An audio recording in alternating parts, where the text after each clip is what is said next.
We are in baby countdown mode.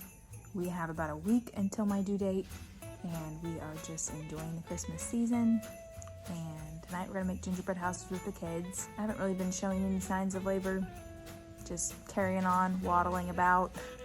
I'll be 39 weeks tomorrow, and I would love to go into labor early.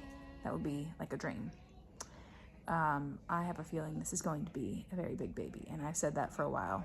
Did not test positive for gestational diabetes, but when I was talking to my doctor at my most recent appointment and I told him that I thought it was going to be a big baby, he said that studies have shown that moms are actually pretty accurate at guessing the baby's weight, sometimes even more accurate than an ultrasound, which I thought was really cool. He said especially if they've already had a baby in the past. And so, I don't know, I think it's going to be a big baby. I think in the 9-pound range.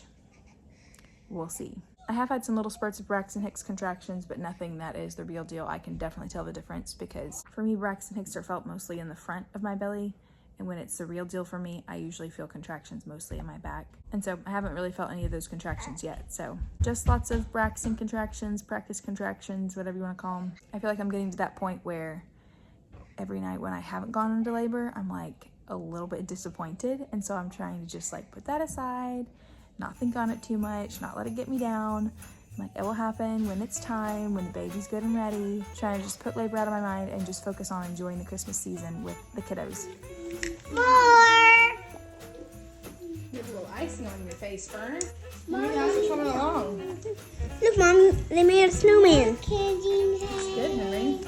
Wow, Ivy, yours looks colorful. And Henry, I need the glue. Henry loads it up. She puts it on her plate and then she sits down and eats it one by one so there's no candy left. Henry, I need the glue. I mean, the icing. Cutie pie. Fern, you can put some on your gingerbread man. I know he wants some snowflakes. There you go. Push. Come to my house to see how clean it is. Best room. Come and clean. Ivy won best yard. Henry won best gingerbread man. He's got the person with the jump rope. And Fern won best gingerbread girl. Oh, is it? Here, babe. I've got a good idea. Let's put That's it a good in idea. here. And then you can sprinkle it with your food. Fern, are you adding sprinkles? Now just sprinkle it. Sure, I'll put some in a bowl for you. It's like a little one has. Yes, but it doesn't have like any sprinkle or Yes. Yeah. You would think it would. Today is Sunday, December 17th. We're just enjoying a quiet evening at home. I've been having Braxton contractions on and off all day. And so, not any contractions where I would say this is the real deal, but definitely been pretty consistent for the past couple of hours. So, we'll see if this progresses into anything or fades out. Today is Monday, December 18th. I woke up about 6 a.m. and I felt my first contraction where I was like, this feels like a real contraction, like a labor contraction. I can usually always tell the difference. And so I tried to rest a little bit longer, got up around 7 something, and I've continued to have contractions. They're not super close together yet. They're kind of fluctuating anywhere between 5, 10, 15 minutes apart. And so I want to be proactive, finishing packing birth bag, throwing the last minute items in there, and unboxing our new car seat because we hadn't done that yet, and just trying to get everything ready. We went ahead and called my mom. She's going to go to the hospital with us. And we also called Ben's mom. She's going to come and stay with the kids and keep them for us while we are there. So at this point, I really have my hopes set on having a baby today. And I feel like if things were to fade out, I would actually be really disappointed. So I'm going to try to get some walking in and hopefully just keep things moving along. I have a good feeling that today could be baby day. Feeling good? Doing lunges up the stairs. It's a good day for that, huh? Yep. Having contractions like 5 minutes apart, and we kind of slowed down a little bit.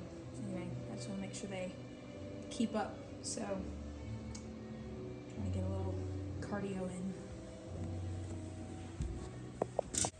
I little out of shape. I guess round is a shape.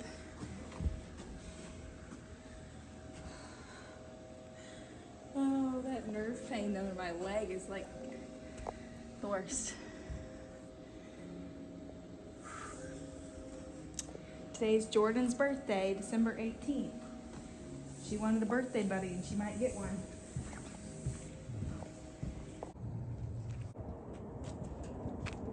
We are here and we are about to check in at the hospital. Been having contractions about 5 minutes apart for a couple hours. And I'm hoping this is the real deal. We will find out. We're here in the ER, just got checked in. Dilated to 5, 80% effaced. And making good progress, having some strong contractions. So about to get wheeled to my room and hopefully get an epidural soon.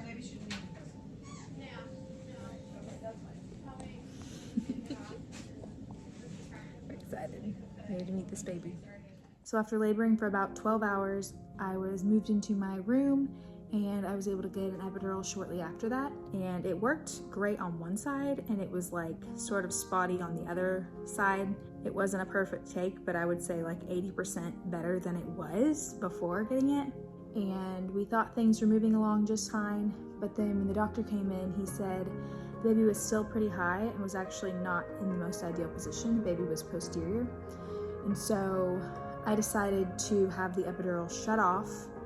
And I called my midwife and she was able to come to the hospital, the midwife that I'd used with my other babies. And she helped me to get into a bunch of different laboring positions to help rotate the baby. Having had the epidural on and then having it shut off was probably the hardest part because mentally I was not prepared for that. So my midwife helped me, I would say for about 3 or 4 hours, just trying different positions, laboring in different positions. And when I finally got to the point where I could tell the baby was descending, the contractions felt more intense, I was like, I need that epidural turned back on, please. And we turned the epidural back on. One leg was working great. The other side, just I could feel everything.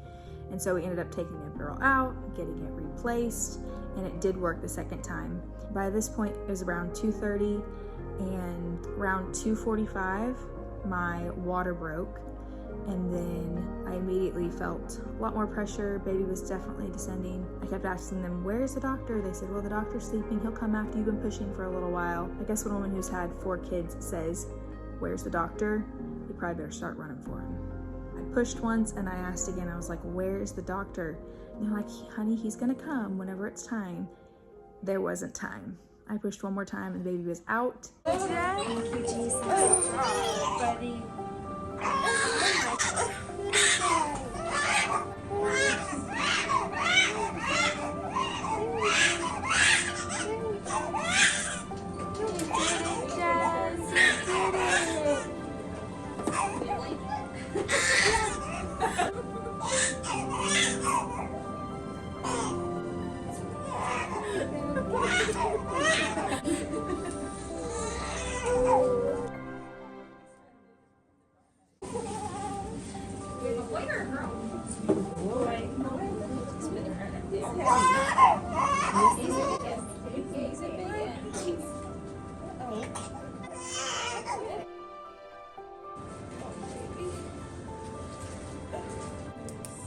It was the sweetest moment when they raised the baby up and put him on me and just holding him there.